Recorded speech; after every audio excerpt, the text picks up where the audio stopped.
개척교회가 저지르기 쉬운 실수들이라는 제목의 기사를 어느 날 제가 인터넷에 서치하다가 보게 됐어요. 좀 재밌잖아요, 제목이. 개척교회가 저지르기 쉬운 실수들. 그런데 여러분 아세요? 제가 이 기사를 보자마자 제 마음속에 직관적으로 들었던 생각이 있었어요. 이 글을 누가 썼는지 모르지만 이 사람 뭘 모르네. 개척교회가 저지르기 쉬운 실수들이 아니라 개척교회를 하는 것 자체가 실수다, 이런 생각이 들더라고요. 그래서 이 사람 뭘 모르고 글을 썼네, 이런 생각을 하게 됐어요. 정말로 개척교회를 하는 것 자체가 실수죠, 지금 이런 시대에.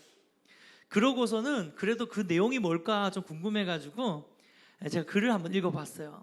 근데 그 글의 목록에 대충 나열되어 있는 목록만 봐도 얼추 다 제 얘기더라고요. 그래서 제가 이 글 쓰신 분 혹시 우리 예배인 교회에 와서 몰래 와서 다 이렇게 조사하고 갔나 싶을 정도로 너무 우리 얘기였어요.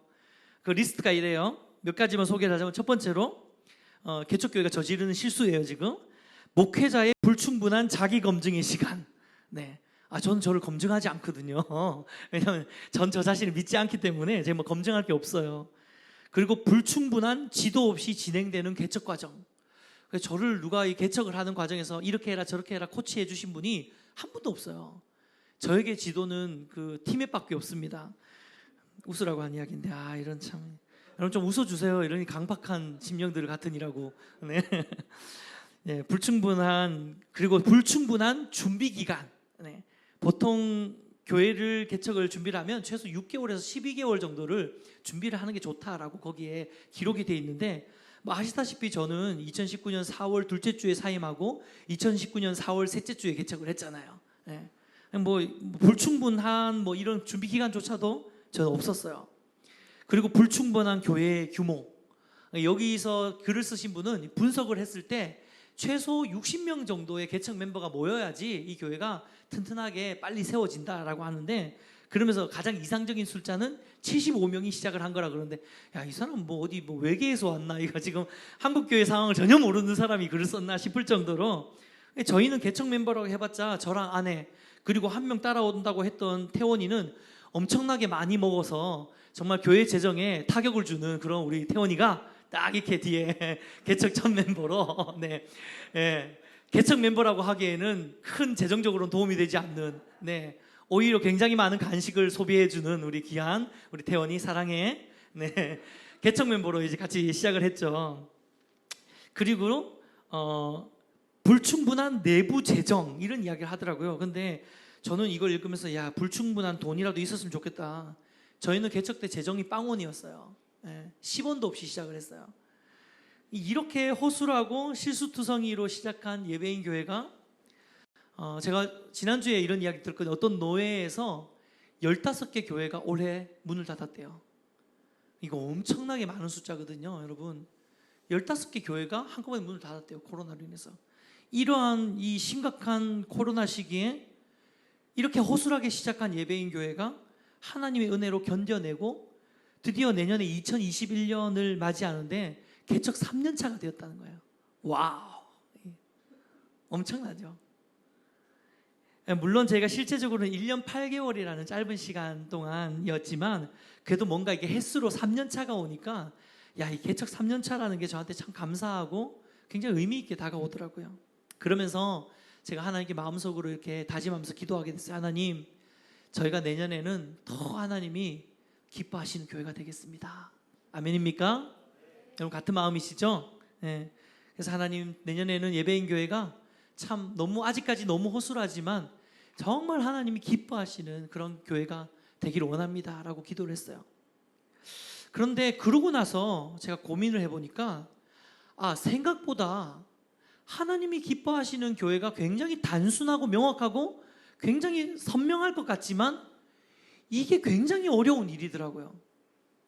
하나님이 기뻐하시는 교회를 세우는 일이 엄청 쉬울 것 같고 단순할 것 같지만 되게 어려운 일이더라고요. 왜냐하면 이 교회를 세워가다 보니까 계속 이게 갈등하는 게 뭐냐면, 어느 순간 제가 하나님께 집중하고 하나님의 뜻에 민감하게 서 있지 않으면 어느 순간 교회는 담임 목사가 기뻐하는 방향으로, 담임 목사가 그리는 그림대로, 담임 목사의 꿈이 반영되는 대로 그렇게 교회는 세워져 가게 되고, 또 어느 순간 성도들이 기대하고 소망하는 것, 성도들이 요구하는 대로 교회가 성도들이 기뻐하는 그 방향대로 교회가 또 이렇게 세워지기 쉬운 것이 그게 교회더라고요.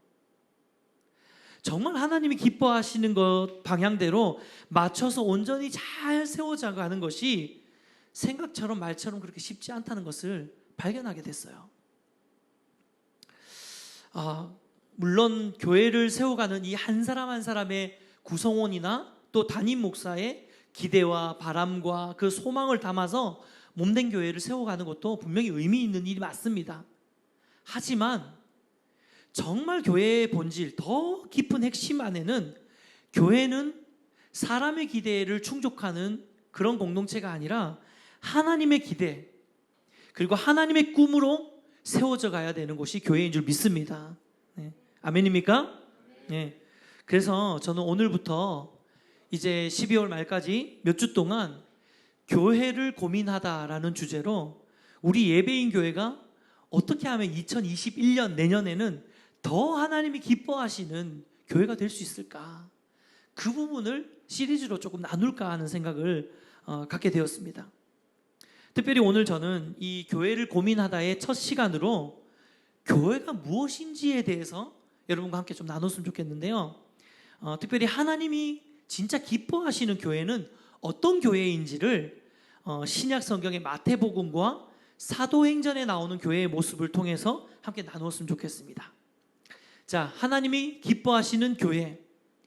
첫 번째로 제가 마태복음 안에 있는 교회에서 발견했던 하나님이 기뻐하시는 교회는요, 따라하겠습니다. 한 사람을 세우는 교회.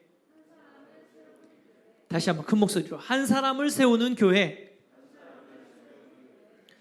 여러분, 흔히 교회라는 생각을 하게 된다면 여러분이 직관적으로 떠오르는 것은 교회 건물일 거예요. 우리 안에 교회라고 하면은 이런 건물로서의 교회를 생각하기 쉽습니다. 하지만 여러분 그거 아세요? 신약 성경에서 교회라는 말이 처음 등장하는 구절이 있는데요, 마태복음 16장이에요. 이 마태복음 16장에서 교회라는 이 단어가 처음 등장하는데 같이 읽어보겠습니다. 시작. 또 내가 내게 이르노니 너는 베드로라.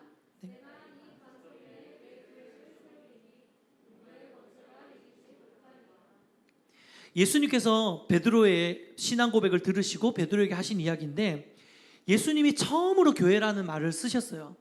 근데 이 처음으로 교회라는 말을 쓰셨을 때 예수님의 관점, 예수님의 포인트는 어디에 있었냐면 건물로서의 교회가 아니라 베드로 한 사람의 교회에 맞춰져 있었다는 거예요. 여러분, 교회라는 말을 가장 먼저 신약에 나오는 등장하는 교회라는 단어는 건물이 아니라 한 사람에게 집중되어져 있는 단어였습니다. 특별히 여기서 내가 이 반석 위에 교회를 세우겠다라고 말씀하신 이유 중에 하나는 뭐냐면, 여러분 베드로라는 이름, 그러니까 베드로가 피터라는 이름, 페트라잖아요. 이 페트라 이름 생각나는 곳 있지 않습니까? 그 요르단의 페트라, 돌도시 있잖아요. 이 피터라는 이름, 베드로의 이름의 뜻이 게바, 반석이란 뜻이에요. 이 돌이란 뜻이죠. 돌덩이. 반석이란 뜻인데, 바위란 뜻인데, 이런 뜻을 가지고 있기 때문에 예수님께서 베드로에게 너는 반석이다, 내가 이 반석 위에 교회를 세우겠다라고 말씀하신 것도 있지만, 사실 더 깊은 의미는 뭐냐면 베드로가 그 이전에 오늘 이 마태복음 16장 18절 바로 앞인 15절 16절에서 했던 그 신앙 고백이 교회를 세울 수 있을 만큼 튼튼한 반석과 같은, 바위와 같은, 기초석과 같은 그런 신앙 고백을 베드로가 했기 때문에 네가 고백한 그 신앙 고백의 반석 위에 내가 교회를 세우겠다라고 예수님이 말씀하신 거예요. 그렇다면 베드로가 어떤 고백을 했는지 같이 읽어보겠습니다. 15절 16절입니다. 시작. 이르시되 너희는 나를 누구라 하느냐? 시몬 베드로가 대답하여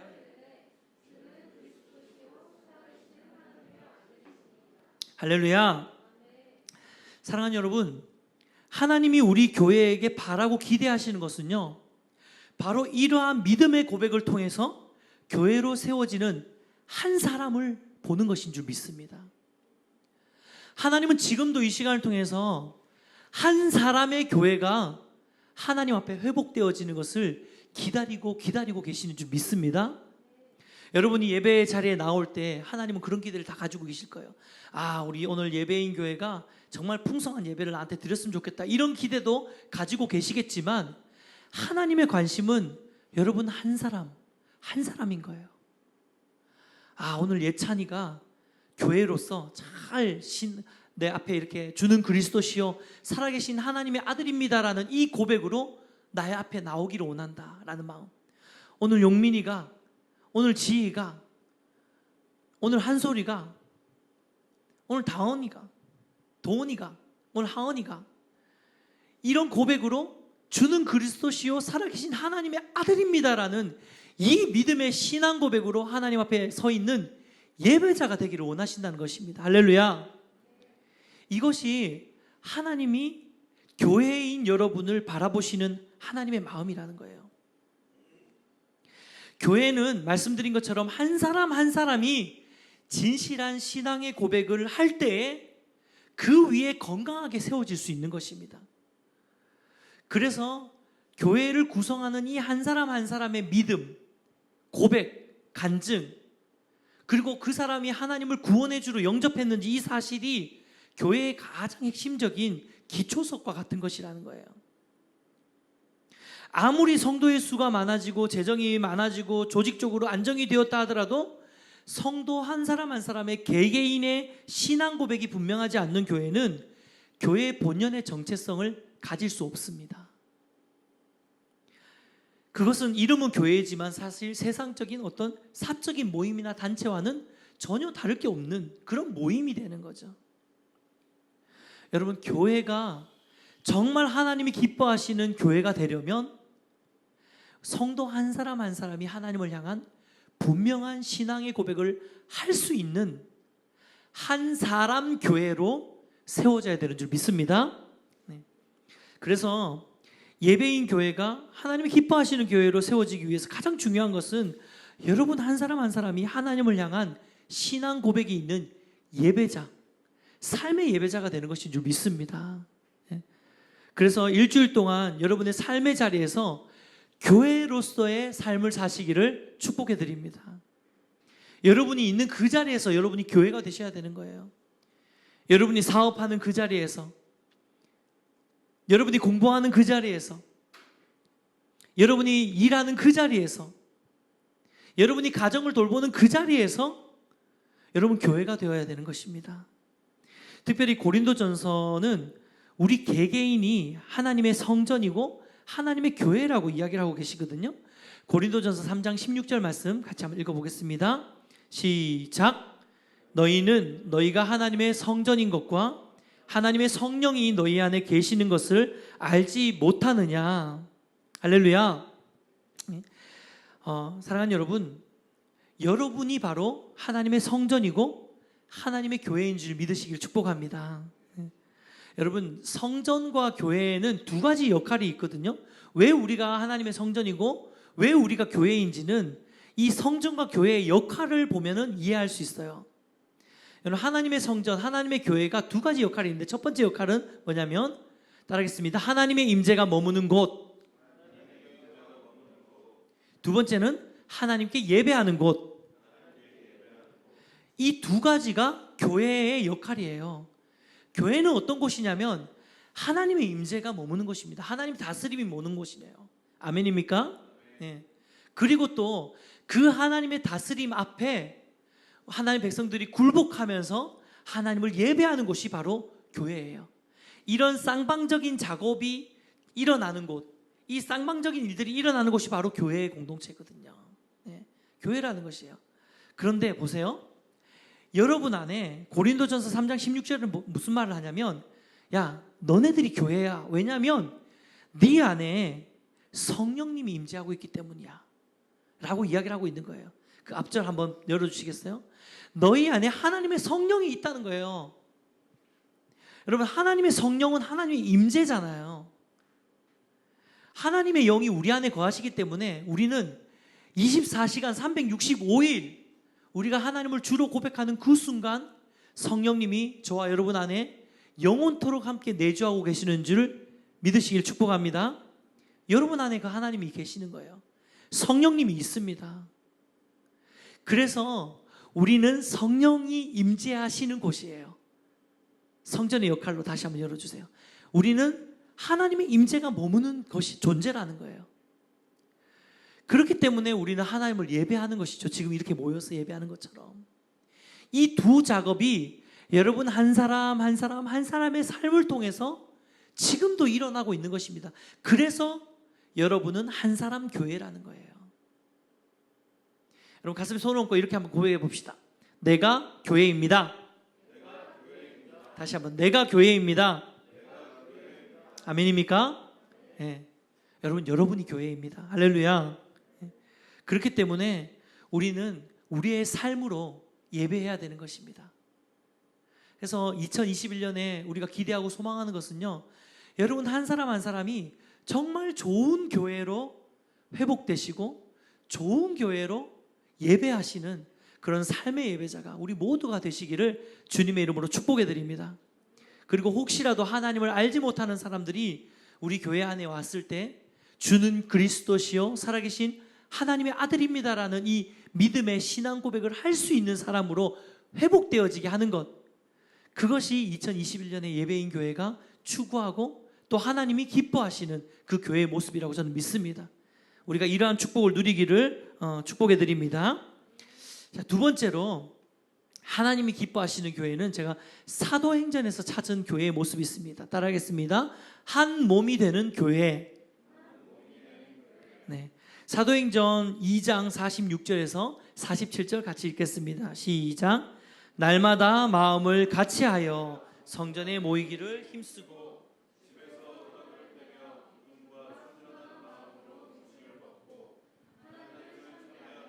또 온 백성에게 친송을 받으니 주께서 구원받는 사람을 날마다 더하게 하시니라. 아멘. 2020년 올 한 해를 보내면서 이미 말씀드린 것처럼 정말 하나님이 우리 예배인 교회에 많은 은혜들을 주셨어요. 근데 뭐 셀 수 없는 많은 은혜를 주셨지만 딱 한 가지 제 마음에 가장 아쉬움으로 남는 것이 하나가 있었습니다. 그건 뭐냐면 코로나로 인해서 예배인 교회가 이 사도행전 2장 46절 47절에 나오는 것처럼 함께 모이고 날마다 같이 먹고 마시고 교제하고 또 이런 일들을 우리가 더 친밀해지고 하나가 되는 끈끈한 몸으로 이어져가는 이런 일들에 굉장한 어려움이 있었다는 거예요. 그게 제일 아쉽더라고요, 사실은. 이 방금임금 사도행전에서 발견하는 교회의 가장 중요한 특징은 뭐냐면 바로 교회로 세워진 한 사람 한 사람들이 모여서 한 공동체, 한 몸을 만들어가고 있다는 거예요. 46절에 보면은 날마다 마음을 같이 하고 또 자주 모이고 또 집에 초대해서 밥을 먹고 또 함께 예배하니까 그 모습을 보고 더 많은 영혼들이 하나님의 교회 공동체 안으로 오게 되었다라고 말씀하고 있는 거잖아요. 그래서 저는 내년에 우리 예배인 교회가 바로 이러한 축복을 누리기를 원합니다. 그래서 단순히 이것이 뭐 많은 사람들이 와서 수적인 부흥이 일어나는 것이 아니라 정말 건강한 몸, 건강한 공동체인 교회를 세우는 이 일, 이것이 내년에 2021년에 우리 공동체 가운데 일어나기를 소망합니다. 네. 여러분 간혹 우리 한 사람 한 사람이 교회라고 하니까 이 공동체의 필요성을 못 느끼시는 분들이 요즘 좀 많이 계시는 것 같아요. 따로 어느 지역 교회에 들어가가지고 이 소속되지 않는 채로 아니 뭐 내가 교회라는데 그냥 나 혼자서 신앙생활 하면 되지 이런 마음을 가지고 뭐 인터넷을 통해서 좋은 목사님을 설교를 듣거나 아니면 좋은 찬양팀의 찬양 영상을 이렇게 보면서 이렇게 해도 은혜가 되니까 여러분 그 설교 듣고 찬양 들으면 은혜가 되잖아요. 그건 내가 은혜를 받으니까 나는 은혜를 받으니까 이렇게 있어도 되는구나 라고 생각하고 지역 교회에 소속되지 않고 혹은 공동체에 포함되지 않는 채로 혼자서 그렇게 신앙생활을 하는 사람들이 요즘 정말 많아요. 그러면서 자기가 그리스도인이라고 생각하는 거죠.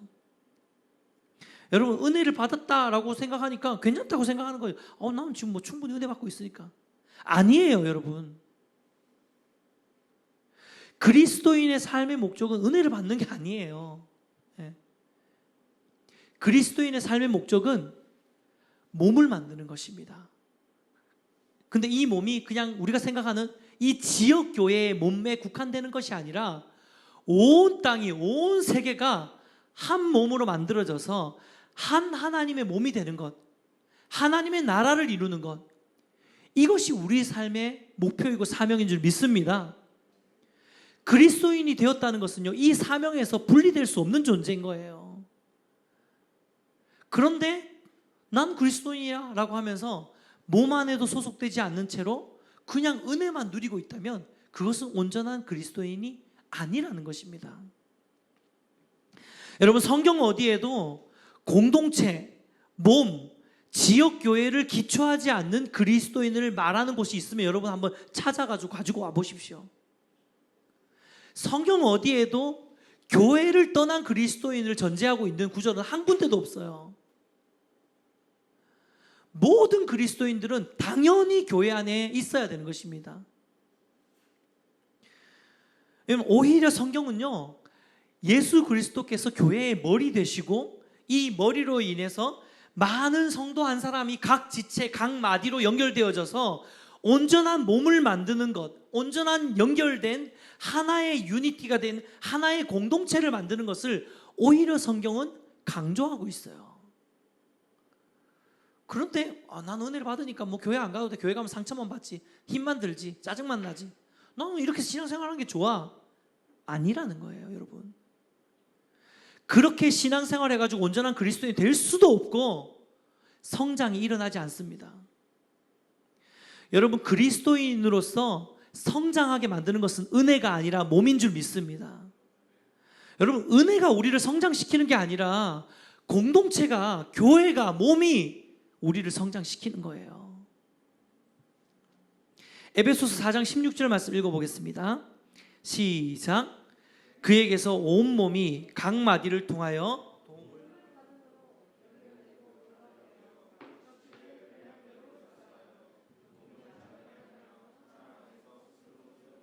할렐루야.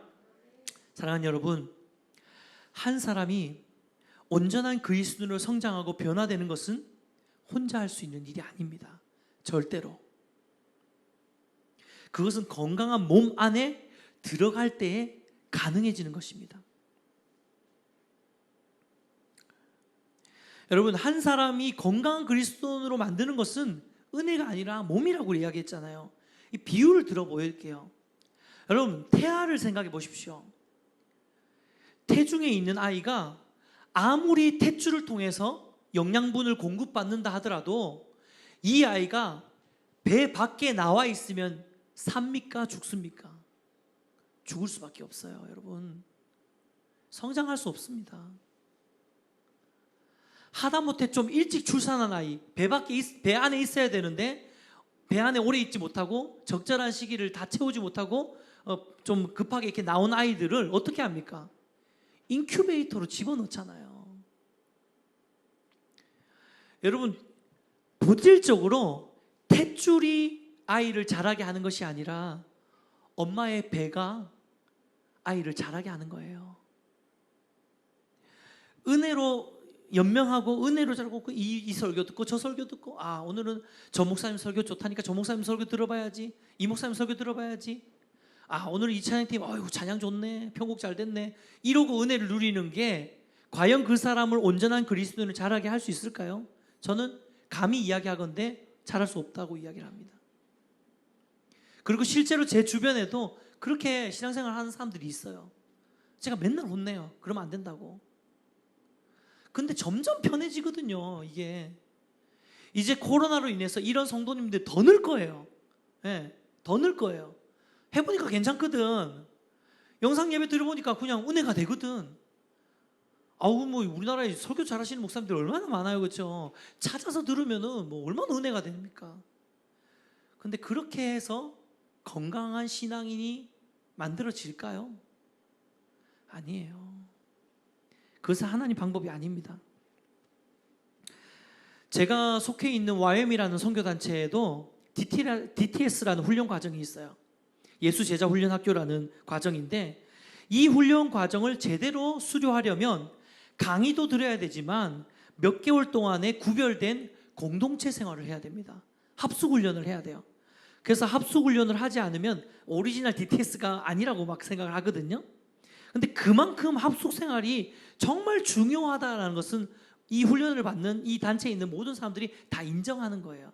왜 그러냐면요, 왜 이런 공동체로 생활하는 훈련을 하냐면 우리는 몸 안에 있을 때 그 관계들을 통해서 서로 갈등하고 부딪히고 또 이해하고 용납하고 막 스트럭을하고 몸부림치고 그러면서 하나의 몸으로 연합되어지는 것을 배우기 때문입니다.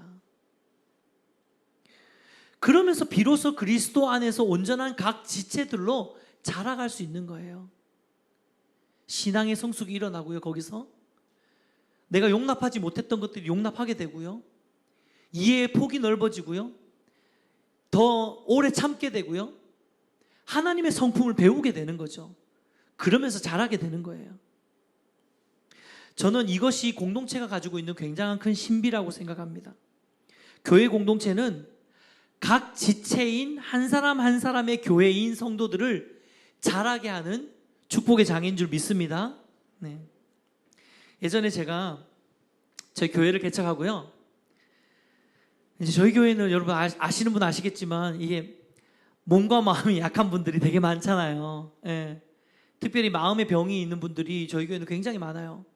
근데 어느 날 보니까 계속 새신자들이 오는데 전부 다 아픈 사람들만 오는 거예요. 막 만나봐서 멀쩡한 거지. 만나보니까 이런 아픔이 있었고 이런 마음의 병이 있고 이런 고통이 있었고 이런 찢김이 있었고 이런 사람들만 계속 오는 거예요. 그래서 제가 이제 농담 반 진담 반으로 하나님 앞에 이렇게 고백을 했죠. 슬픈 마음이 있는 자, 몸과 영혼 병든 자, 이제 그만 오지 마요. 지금으로 충분해요. 이러면서 농담삼아 막 이렇게 막 노래를 막 불렀어요. 근데 그 노래 끝자락에 아주 세미한 하나님의 음성이 들리는 것 같더라고요. 야 임마, 네가 뭔데 오라 가라 해. 이거 내 교회야. 네가 뭔데 뭐 이제 그만 오지 마요. 뭐 네가 왜 그래? 이게 내 교회야. 그리고 하나님 이렇게 말씀하시는 것 같더라고요. 야, 나는 이런 교회가 너무 좋아. 슬픈 마음 있는 사람들이 오고 몸과 영혼 병든 사람들이 오고 찢긴 자들이 오고 막 가시가 막 돋쳐가지고 조금만 건드려도 막 이런 사람들이 오고 비유 맞추기 진짜 힘든 사람들도 오고 막 이상한 사람들도 오고 이게 내가 좋아하는 교회야. 내가 꿈꾸는 교회야. 이게 내가 기뻐하는 공동체야. 몸이야. 라고 하시는 음성이 내 안에 들리는 것 같은 거예요. 그래서 제가 바로 꼬리를 내리고 하나님께 회개했어요. 하나님, 이 노래 취소할게요. 이런 거 있잖아요. 네. 사랑하는 예배인 교회 성도 여러분, 하나님이 기뻐하시는 교회가 바로 이러한 공동체, 이러한 몸인 줄 믿습니다. 네. 하나님은 그럴싸한 사람들이 모여서 서로 이렇게 수준 비슷하고 서로 말도 통하고 서로 뭐 이렇게 경제력도 좀 비슷하고 서로 지식도 좀 비슷하고 서로 취향도 좀 맞고 이런 사람들끼리 모여가지고 아오 하면서 뭐 은혜 받았어요. 오늘 어떠셨어요? 한 주간 승리하세요. 뭐 이러고 있는 그런 교회를 원하시는 게 아니라는 거예요. 여러분, 로터리 클럽이에요. 그건 로터리 클럽이지 교회가 아닙니다. 근데 실제로요, 우리 교회 안에 이런 모습이 얼마나 많은지 아십니까? 저도 뭐 이름만 대면 다 알만한 큰 교회들을 많이 거쳐왔지만 그 교회들 안에 묘하게 사람들 다 끼리끼리 만나요. 자기 수준에 맞는 사람들을 찾게 되고 그 사람들이랑 신앙 공동체를 만들게 되고 깊은 소그룹이 만들어지는 거고 또 거기에 맞지 않는 것 같은 사람들은 뭐 은연중에 좀 배제하고 편을 나누고 갈라지고 여러분 이건 하나님이 기뻐하시는 모습이 아니라는 거예요. 그래서 2021년에 뿐만 아니라 앞으로도 우리 예배인 교회에 정말 이러한 모습이 보여진다면 저는 그때마다 정말 가감없이 후려칠 거예요. 예. 그렇게 하면 안 된다고. 끼리끼리 만나고 끼리끼리 모이고 수준 맞는 사람들끼리 이야기 나누고 그거 아니거든요. 우리는 너무 다르지만 다름을 이해하고 너무 불편하지만 불편을 감수하고 부딪혀서 아프지만 아픔을 쌓아안고 함께 가야 되는 것입니다. 함께 자라야 되는 것이에요. 함께 연결되어져야 되는 것입니다. 그래야지 온전한 몸으로 세워져 가는 하나님이 기뻐하시는 교회가 되는 거예요. 여러분, 어떤 교회들 안에도 사실 조금만 이상한 느낌이 들면 이 사람 이상한 사람이네 라고 확 선을 그어버리는 게 있거든요. 근데 여러분, 교회는 이상한 사람들이 와야 되는 거 아닌가요? 그렇죠? 저 사람 되게 상처가 많네 라고 큰 손을 그어버려요. 근데 교회에 상처받은 사람이 있는 건 당연한 거 아니에요? 그럼 상처받은 사람이 어디 가야 돼요 그러면? 교회에 슬픈 마음 있는 사람들이 와야 되는 게 당연한 거고요. 몸과 영혼 병든 사람들이 와야 되는 게 당연한 거고, 부족한 사람들이 와야 되는 게 당연한 거고, 사기꾼이 와야 되는 게, 죄인이 와야 되는 게 당연한 거예요. 그래서 세상 사람들이 이렇게 이야기하잖아요. 와, 내 교인들은 진짜 막 내가 치를 떤다. 내가 하나님을 싫어하는 건 아니지만 내 교인들을 보니까 저 교인들이 사는 거 보니까 내가 교회 가기 싫어. 이렇게 이야기하는 사람 있잖아요. 정말 뭘 모르는 거예요. 여러분, 목욕탕에 깨끗한 사람이 갑니까? 더러운 사람이 갑니까? 더러운 사람이 가는 게 목욕탕이에요. 회복돼야 될 사람들이 오는 곳이 교회라는 거예요. 아멘. 그래서 우리 예배인 교회가 진짜 하나님이 기뻐하시는 그런 교회가 되기를 소망합니다. 말씀을 맺겠습니다. 우리는 오늘 하나님이 기뻐하시는 교회가 어떤 교회인지에 대해서 지금 말씀을 나누고 있는데요. 마태복음에서 뭐라 그랬습니까? 여러분 한 사람이 교회라고 이야기를 하고 있어요. 그래서 여러분 잘 사셔야 돼요. 여러분 주일날 교회 와서만 열심히 예배 드리는 게 아니라 여러분 삶에서 그리스도인답게 교회답게 여러분 사십시오. 여러분 도전해 드립니다. 그렇게 삶의 예배자로 치열하게 몸부림치다가 모인 사람의 공동체가 건강한 교회가 되는 거예요. 두 번째로 사도행전에서 뭐라 그럽니까? 그런 한 사람 한 사람의 하나님을 주는 그리스도시요 살아계신 하나님의 아들입니다라고 고백하는 삶의 예배자들이 모였을 때에 하나의 온전한 몸으로 세워진다라고 이야기를 하고 있죠. 그래서 2021년에 예배인 교회는 정말로 하나님이 기뻐하시는 교회가 되기 위해서 몇 가지 적용을 하려고 합니다. 첫 번째, 우리는 먼저 한 명 한 명이 각자의 삶의 자리에서 더욱 삶의 예배자로 분발할 수 있도록 우리 교회에서 점검하고 훈련하는 시스템들을 조금 만들려고 합니다. 일단 여러분들은 오늘 댁에 가자마자 다 성서 유니온에 전화를 해서 월요일날 매일 성경 큐티책을 주문을 하십시오. 그래서 내년 한 해에는 이제 우리가 전 교인이 함께 매일매일 같은 말씀을 묵상하는, 큐티하는 그런 운동을 하려고 합니다. 특별히 다른 큐티책을 가지고 하시는 분이 있다면, 잘 하고 계시다면 그걸 하세요. 괜찮아요. 근데 큐티를 안 하고 계시는 분이 계시다면 매일 성경을 꼭 사서 조금씩 하루에 조금이라도 큐티를 하는 훈련들을 우리가 하면서 온 교인들이 한 말씀을 좀 보기를 원합니다. 그래서 저희가 이것을 일주일에 한두 번씩을 계속해서 이 큐티를 좀 할 수 있도록 본문도 올려드리기도 하고요. 그리고 거기에 나눔을 쓰기도 하고요. 이러면서 여러분이 계속 이 자극을 받을 수 있는 시스템들을 저희가 만들려고 합니다. 그리고 수요 오전 예배는 지금처럼 큐티 모임을 할 거예요. 그리고 상반기에 한 번, 하반기에 한 번, 지금 하고 있는 성경 통독반 2기, 3기를 진행하면서 여러분이 억지로라도 말씀을 속독 성경이라도 들을 수 있도록 말씀 생활을 강조하면서 여러분 삶의 자리에서 하나님 말씀이 계속 머물 수 있도록 할 거예요. 저도 이제 바쁘다 보니, 왜냐하면 설교 준비를 하다 보면 설교 본문만 봐도 모자라거든요. 그러다 보니까 하루에 12장을 읽는 게 저도 막 벅차요. 그러니까 제가 이동하는 중에 습관적으로 저는 통독 성경을 틀어요. 틀고 그걸 들으면서 계속. 그래서 제 자리에는, 저는 사실 재즈를 굉장히 좋아하거든요. 그래서 차를 타면 언제나 습관적으로 재즈를 트는데 요즘은 차를 타면 습관적으로 통독 성경을 들어요. 예. 그럼 이게 삶의 예배로 훈련되어져 가는 거예요. 점점. 그리고 특별히 우리 주일학교 우리 아이들 경우에는 저희가 주일학교 아이들을 주중에도 주일날 했던 어떤 성경 공부가 주중에도 아이들 삶에서 적용되고 연결되어지고 이걸 체크할 수 있는 시스템을 지금 만들라고 지금 이야기를 했습니다. 그래서 교육자들이 지금 그걸 준비하고 있어요. 어떻게 하면 우리 아이들 주중에 뭐 체크를 할지, 주일날 들었던 메시지를 잘 기억하고 그 메시지를 이어서 아이들의 삶의 자리에서 적용하게 할지를 저희가 그것을 시스템을 만들 생각입니다. 그리고 두 번째로 예배인 교회가 건강한 공동체, 몸이 되기 위해서, 한 몸이 되게 하기 위해서 내년에 무엇보다도 저희가 소그룹 활동에 중점을 둘 생각입니다. 그래서 정말로 한 몸이 되는 소그룹을 만들 생각이고요. 그리고 올해는 이 코로나로 인해서 저희가 비대면이 되면 소그룹 못하고 막 이렇게 했는데 이제는 줌을 통해서라도 여러분 함께 계속 정기적으로 모이는 시간을 저희가 확보하려고 합니다. 그리고 지금도 비슷하게는 하고 있지만 내년부터 교육부서는 무학년제를 할 생각입니다. 무학년제를 하는 이유는 뭐냐면 학년별로 나누는 것이 아니라 비슷한 연령대가 하나의 몸을 만들 수 있도록 그렇게 하는 거예요.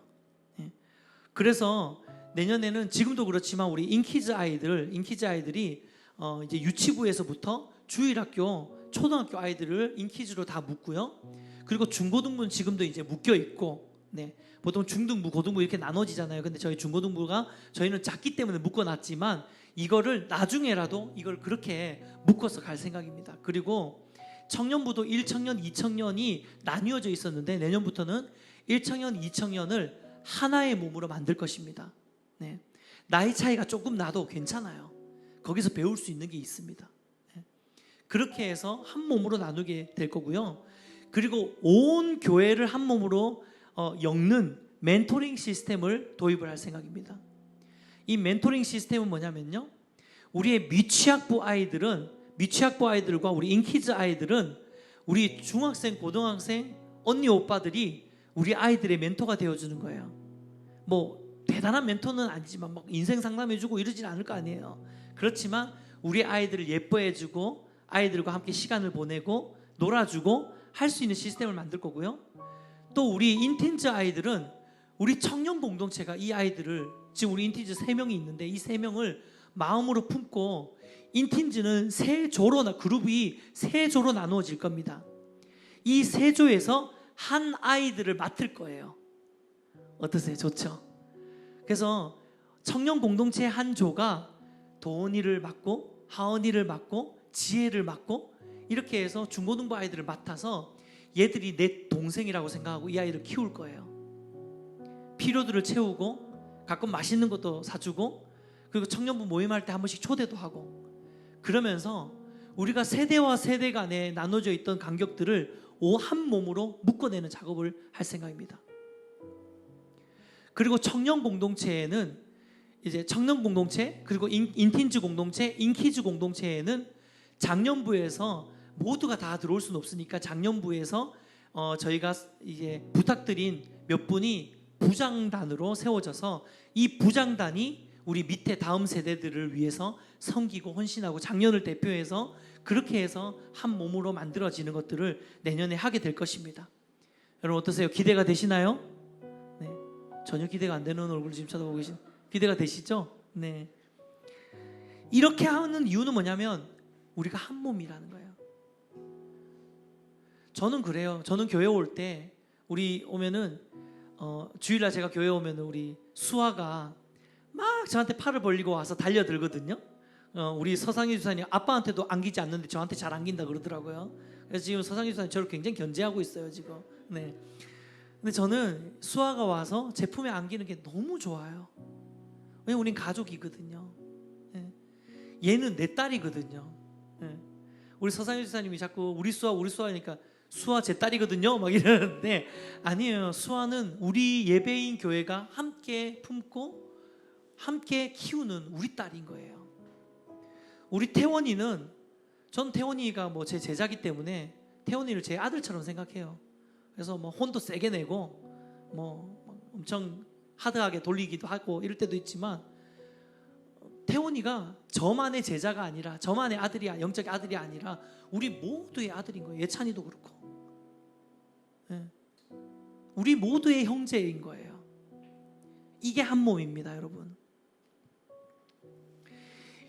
이제 몇 주간 더 구체적인 나눔과 적용들을 통해서 2021년에 예배인 교회가 어떤 교회로 어떤 몸으로 만들어질지를 나누면서 말씀을 통해서 나누면서 함께 이런 시간들을 가지려고 합니다.